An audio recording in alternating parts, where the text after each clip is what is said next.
Welcome back to the news tonight. Days after the Mumbai police arrested a man with 80,000 SIM cards, the police in Chennai have also turned the heat on retailers selling SIM cards without due background checks. Police say criminal action is being initiated against such retailers selling SIM cards obtaining fake ID proof. This after it became evident that almost all the cases of death threats to VVIPs in the city were done using SIM cards after submitting fabricated documents. Our crime correspondent Salim has more on this story.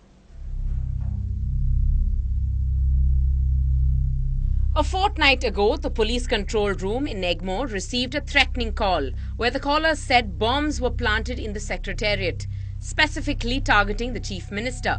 After screening the secretariat for explosives, police launched a hunt for the caller. Investigations revealed that the caller, 36-year-old Yogeshwaran, a dismissed lecturer from a private college in Madurantagam, had misused the photo identity of his colleague to purchase the SIM card. Both he and the retailer who sold the SIM have been arrested. We can definitely prosecute the retailers. It's happened in some cases. In fact, if you are aware, some time back the wholesalers went on strike against the company, saying that you are forcing us to sell cards. They are doing pre-activated cards are being sold. Police say criminal action is being taken against those who sell these cards without proper verification, after it emerged that over 30% of the accused use SIM cards bought with bogus ID and photographs. SIM card வாங்க வராங்க அப்படினா voter ID அவங்களுடைய photo அப்படி இல்ல அப்படினா ration card xerox அந்த photo ration கார்டுல யாருடைய ஜெராக்ஸ் இருக்கோ அவங்க photo தான் கொடுக்கணும். அது ரெண்டு ஐடி ப்ரூஃப் இருந்தா தான் கரெக்ட்டா இருந்தா தான் ஜெராக்ஸ் அவங்களுக்கு நாங்க SIM கார்டு உபயோகப்படுத்துவோம். Cyber cops say retailers are being prosecuted on charges of abetting the crime. The Chennai police have so far chaired 8 meetings with service providers, urging them to be more proactive. Guidelines and circulars were issued to regulate bulk SMSs, but police say service providers are not very proactive either. When contacted, the service providers point a finger at the retailers shrugging off any responsibility. The police says SIM cards are not products to be sold in petty shops and that it's high time the Telecom Regulatory Authority step in. In Chennai, Salim for NDTV Hindu. Time to bring you the top national news now. 24 hours after he was indicted for accepting kickbacks from a mining company, B.S. Yediyurappa has agreed to resign as Chief Minister of Karnataka. His party, the BJP, said that it made a unanimous decision this morning that he has to make way for a new leader. The BJP said it expected Mr. Yediyurappa to abide by its decision, and he did. At 68 years old, Bukkanakere Siddhalingappa Yediyurappa has been the face of the BJP in Karnataka. Starting out with the RSS in his youth, he joined the Jansangh and then the BJP. Although he was born in Mandya district, he lived in contested elections from Shimoga district, from where he entered the assembly. As a Lingayat leader, he helped bring a significant vote bank to the Saffron party, something that helped to guarantee his survival in the seat of power for so long. But it is not just his caste. Yediyurappa has long been a BJP loyalist. He was a fiery leader of the opposition in Karnataka before coming to national prominence when he shared power with the Janata Dal Secular in an ill-fated coalition. When Kumaraswamy, who was the first chief minister of that coalition, refused to step down for Yediyurappa and withdrew support, Yediyurappa lasted as chief minister for all of 1 week. But he came back strongly in the elections that followed that disastrous tie-up. Like many Indian politicians, he is a real family man. And allegations of nepotism, land deals that favoured his children, came to haunt him. Allotment of prime BDA sites to his family members. Denotified land sold to them at below market rate that was later sold for a huge profit. These charges were used by his political detractors, both in and out of the party, to attack him repeatedly. There have been several rebellions within his party against him. The Reddys, who helped him to come to power after elections by wooing over independence, later turned rebels and threatened his position. They seem to be on the same side now. But there have been other rebellions within the state BJP ranks. Yediyurappa's autocratic personality has not endeared him to all, and several complaints were carried to the party high command. B.S. Yediyurappa will go down in India's political history as the BJP's first chief minister in South India. It may not have been a comfortable seat, and his detractors will say that he tarnished the image of his party with all those allegations of corruption against him. But he did lead the BJP to successive election victories in the state, and his party will know that he is a force to be reckoned with. Maya Sharma in Bangalore for NDTV. Here's a look at some top ministers who could perhaps succeed Chief Minister Yediyurappa.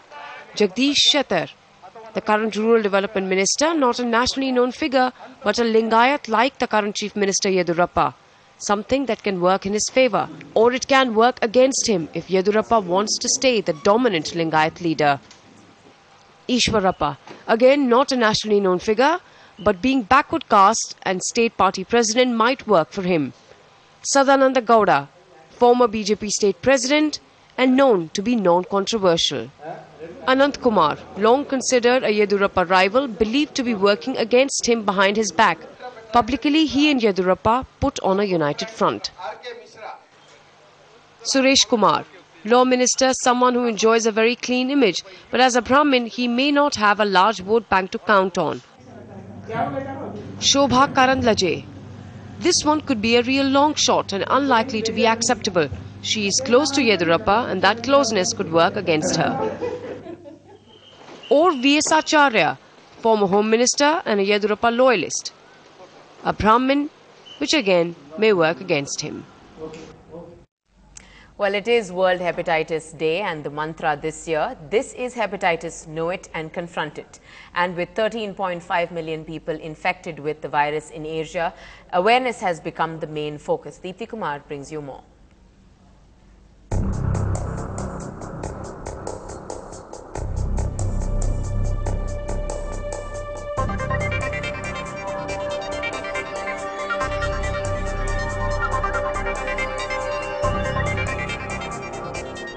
The WHO says 1 in every 12 people knowingly or unknowingly is infected with hepatitis.